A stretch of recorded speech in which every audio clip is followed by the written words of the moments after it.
G'day everyone, how's it going? Welcome back to another episode of Louis' Garage. So it is time for another service on the Lotus Exige. It was actually probably due about a month ago, but we've been busy with house renovations, and babies on the way, blah blah blah, all that life stuff. And so I've kind of delayed it a little bit. I haven't driven the car much anyway, because we've been so busy, so that's fine. So I'm doing an oil change, I'm refreshing the K&N air filter, and I'm also wanting to do the transmission fluid because it hasn't been done yet. And as I experienced with my last Lotus Exige, the Series 2, these transmissions and the fluid, they go through a lot of abuse, and I don't know if Lotus or Toyota or whoever it is that fills up these transmissions, if they've got any idea what sort of fluid they should really be using for these cars. Because when I took the fluid out of my old car, it was old, it was dirty, it was smelly. It definitely was a bit past its prime. So putting in the red line fluid last time definitely improved the shifting, especially when the car was cold, and it just made the gear shifts, and it just made it way smoother, like buttery smooth. So I am looking to do the same thing on the Series 3 Final Edition 390, whatever you want to call it, Exige. So what we're going to need, well, as I'm about to find out soon, I'm going to need a 24mm socket or spanner to undo the drain plug. And then I'm also going to need some pliers or some hose clamp thing, removal tool things to get rid of a hose clamp. And that's pretty much it. I mean, you can use a little squeegee bottle or something to fill up the transmission afterwards. You can even gravity fill it as well if you really need to. So there's a bunch of options there that you can have a look at. And what sort of fluid are we using this time? Well, we are using the Motul Gear 300 oil. And this is very similar to the red line oil. So if you use red line, it's more readily available, absolutely fine. I had that in my last car, but apparently this Motul oil is very slightly better. So I'm going to give that a try this time. Apparently you need 3 litres for the V6, and people have said that it's literally exactly 3 litres, so I bought 3 litres, hoping that it's not more. We'll see how that goes. Alright, so we'll get under the car, get started, I'll show you what you have to do, all that sort of stuff. And yeah, hopefully you'll have some fresh transmission fluid very soon. Alright everyone, so now we are under the Exige. I'm going to show you what we need to do. So the first thing is, this is the drain plug right down at the bottom of your gearbox. So that's going to be really easy to find. It's a 24mm bolt. So you need either a 24mm socket or a 24mm spanner. I prefer a socket. It's just a lot easier to get leverage when you have a breaker bar, etc. And the other bit that you need to be able to do is, this is the fill port, but because I've got the transmission cooler down here, the transmission cooler actually uses the fill port as the way to get the transmission fluid into the cooler and cool it down, and then all the cool fluid goes back up the gearbox. So this is actually the option B for filling and checking the level, and I think it's mainly because this port that connects to the transmission cooler is plastic, so I think Lotus prefers you not to use this one. Alright folks, so here's my setup. I've got my breaker bar and my 24mm socket, and now I'm going to try and loosen this bolt so that we can drain the transmission fluid. Right, there we go. It's pretty loose now. Sorry, I had to do that one-handed. But yeah, no, it's all good. I just hit the exhaust a little bit, but that's absolutely fine, no problem whatsoever. So now this is loose, which is great. That means I can start the drain process, and then yeah, we can measure how much fluid came out. I'm guessing it's going to be about 3 litres. And then we can put about 3 litres back in, and I'll show you how to check the level. Alright folks, so I've got my drain pan and my cardboard ready to catch the transmission fluid. So I'm just going to start undoing this bolt. It's like I said before, it's a 24mm bolt, so make sure you have a 24mm tool available. Make sure you also take the washer with the bolt. and make sure it doesn't drop into the pan. Oh, there goes the vacuum. Apparently there's supposed to be a vacuum because the transmission cooler creates a vacuum. Okay, so we're just gonna, now we're gonna drop it. Oh yeah, look at that. So bear this in mind that this is only a 3.5, 4-year-old car, and I've only driven it 12,000 kilometers, and you can just see the state of that fluid. It is not great. So this is why we are changing it. Alright everyone, so we've drained all of the gearbox fluid. We've actually left it overnight to drain as well, so hopefully all of it is out. And I've noticed in the old drain plug that there's no magnet on the inside, and the Lotus factory was a little bit ham-fisted with the drain plug. You can see here there's a bit of damage there. So what I'm going to do is I've actually managed to find a factory Toyota magnetic drain plug that has the same threads and is meant to fit in the same sump and everything in the same gearbox. So I'm going to use that instead. So this one is actually a 10mm hex, whereas this one was, I can't remember the size, 24? Was it 24? 24mm socket.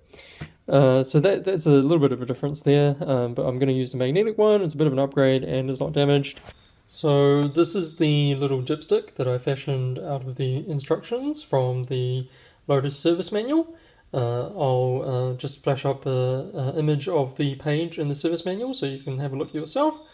So basically I just used a touch-up pen because it's nice and straight and it's nice and small, and then I just used a piece of a zip tie so that it doesn't just drop all the way into the transmission when you're trying to measure the level.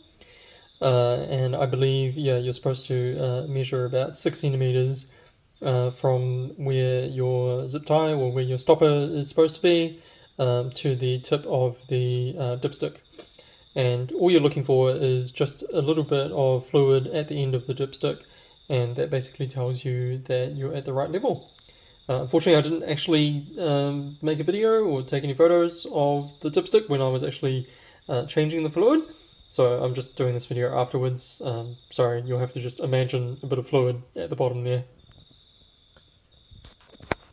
Alright everyone, so step one is we are just going to be cleaning around the drain plug area, making sure that's all nice and tidy and ready for the new drain plug to go in. There you go, just make sure it's nice and clean. We can clean it a little bit more after we put the plug on, and then we are going to put the plug into place, making sure that the threads are aligned and we're not cross-threading anything.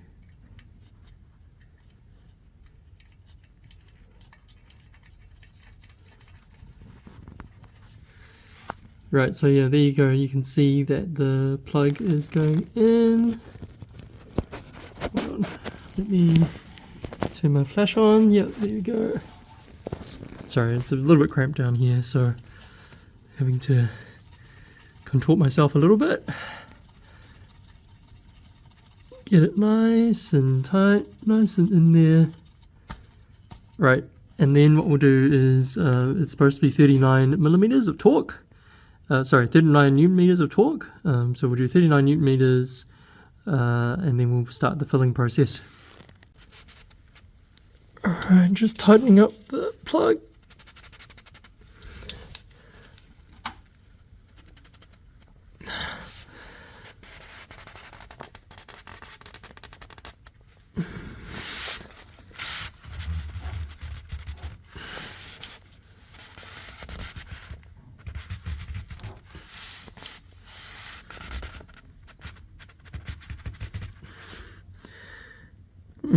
Okay, maybe I need both hands for that, but yeah, it should be 39 newton meters. I'm just going to make it click and then it should be good to go.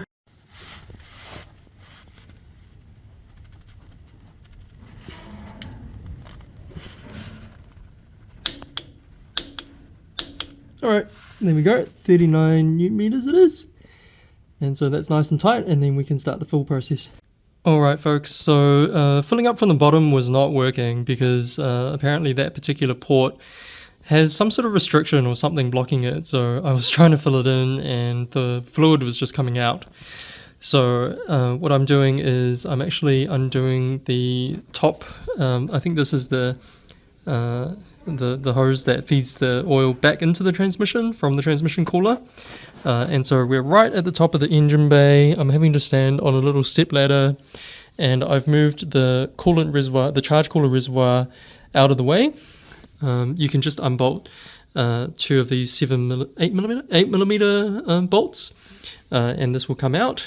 And I've got an 8 millimeter socket on a couple of really long extensions, and now I'm able to undo this bolt that's holding the adapter that goes into the transmission and the line, and both of these can come out together apparently. So we're going to try and fill it from the top. Hopefully that works, and then I can just use the fact that I've removed the other hose down the bottom to check the level. I don't need the dipstick, but I do have it. Actually got quite a lot of room now, even if I did need the dipstick, so I can just double check using the dipstick as well. Alright, let's carry on doing this, and hopefully this will eventually be a successful job. So yeah, you can see there all the tools that I used. So it's quite a long extension, and then you can see the bolt just in the middle of the screen there. It's an 8 millimeter bolt. So I'm going to remove that bolt with a magnet, and then hopefully I can wiggle that whole adapter and hose out of the way. Alright, there we go folks. You can see that the hose and the adapter are now off the transmission housing. So now I can put a hose down there, put a funnel in, and we should be able to fill up the transmission. It's a little bit of a faff, but once you know what you're doing, it's not too bad actually. So yeah, alright, let's get this transmission full of fluid now. Alright everyone, so this is the setup here. I've got my long hose connected into the top port of the gearbox. That was a little bit hard to do, so yeah, it's a good thing I moved this reservoir. I've tried to move this bracket as well, but unfortunately Lotus actually didn't put in a captive nut for this particular bolt, so it's actually really hard to do without taking all this out again, so never mind. So I'm just feeding it. It is a little bit slow. I've got about 1 litre in already, but it is just going to take a little while to do this way when you gravity feed it. But yeah, this is probably the best way to do it for now. So we'll just slowly feed it through, and then yeah, we'll just check the level at the bottom with the other hose. Alright everyone, so I managed to fill the transmission last night, and I also removed the pipe going to the transmission cooler, and made sure that there was a bit of transmission fluid that dropped out. There was a few drops, so I knew that I was at the right level. Now I did use 3 bottles of this Motul transmission fluid, but I also noticed that it wasn't quite dripping out after the 3 bottles, so I just added a little bit of my original MT90, Redline MT90. Just had to add like another 150 mils, and then it started dripping out. So you may want to get 4 bottles of this transmission fluid. I guess it depends on how much you drain from the original drain. Because I let it drain for overnight, so it probably got rid of more fluid. So therefore I had to fill in a little bit more as well. But yeah, anyway, it's around about 3 litres, so that's been confirmed. And now we just need to put everything back together. So I've managed to get the hose and the adapter in. So that's a really important step, obviously. So now everything is lined up, pretty much lined up, and it's all in, as you can see down there. So now I just need to get the bolt on and make sure it's nice and tight. So what I've done is I have fashioned a little gizmo like this. So I'm just using a bit of masking tape to make sure that I don't lose the bolt while I'm trying to get it in. And then as I get the thread in, I can then pull this out, and the masking tape should release the bolt, and it'll stay there. So we're just going to try and do that now. There's not much space, so I've loosened up this bracket as well, just to give me a little bit more room. so that hopefully we can do this a little bit easier than when we were trying to get the bolt out. So yeah, it's all the way down there, and unfortunately it's right in the middle of the engine, so you do have to reach quite far. But yeah, it's all perfectly doable. Cool, let's get that sorted. Alright folks, last thing to do is to give it a try. So yeah, here we are, got the car started, and I'm gonna try this. Oh, yeah. It's feeling pretty good so far. Oh yeah, a lot smoother actually. Wow. This is so nice. Especially going to 5th gear, I used to really struggle. But now it's, wow, it's really smooth. Yeah, that's awesome. Okay, so it's the day after. I've taken the car for a bit of a shakedown drive, and what I noticed, luckily, was that there was a bit of transmission fluid just in here around the fitting area, and also in this little valley here as well. So there's a bit of transmission fluid around there, and so I got a little bit concerned. Went for another test drive, and I noticed, yep, there's more transmission fluid. So I pulled it all apart again, took this hose out. You can actually get to it from this space here, so you don't actually have to remove the coolant bottle. So that's a cool little trick that I found. You can get your hand down here and then reach the bottom of the hose there. So I think what was wrong with it was that my O-ring had a bit of gunk on it and a little bit of dirt. I was in a little bit of a rush and I didn't actually clean the O-ring properly when I put it all back together. So I've just cleaned it all now, and then hopefully that's going to be fine. So yeah, just watch out for that. Inspect your O-ring as well. You can pull the hose all the way up to the top of the engine bay and have a good look at the fitting, have a good look at the hose, have a good look at the seal, make sure everything's okay. The fitting that I've got is actually an aluminium one, so I think the earlier ones had a plastic fitting, but this is an aluminium one. So the chances are the fitting is fine, but maybe the seal on the fitting that goes into the bore is a bit of a problem. So just double check. I'm going to take this out for another test drive, and hopefully it's all fixed now. Otherwise I may have to replace that seal. So yeah, just bear that in mind as well. Alright, hopefully you have a good time sorting out this problem, and then you won't have to worry about it for another 10 years. See you later.